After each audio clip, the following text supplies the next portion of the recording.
খুলনায় নির্মাণাধীন ভবন থেকে পড়ে ৩ শ্রমিকের মৃত্যু হয়েছে। সকালে বয়রায় নির্মাণাধীন ১০তলা কর ভবনে এই দুর্ঘটনা ঘটে।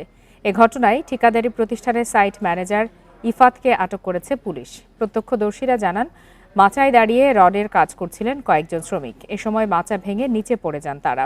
এতে ঘটনাস্থলেই ৩ জনের মৃত্যু হয়। নিহতরা হলেন রাব্বি, মামুন ও আশরাফুল। এদের মধ্যে রাব্বি ও মামুন পঞ্চগড়ের বাসিন্দা। নিহত আরেক শ্রমিক আশরাফুলের খুলনা দৌলতপুরের বাসিন্দা।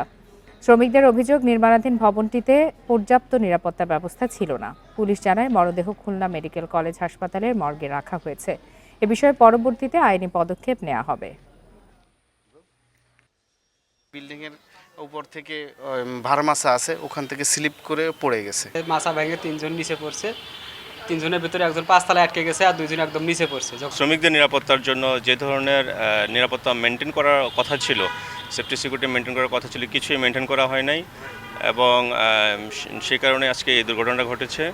আমরা এখান থেকে যে ম্যানেজার আছে তাকে আমরা অ্যারেস্ট করেছি এবং এই ঘটনা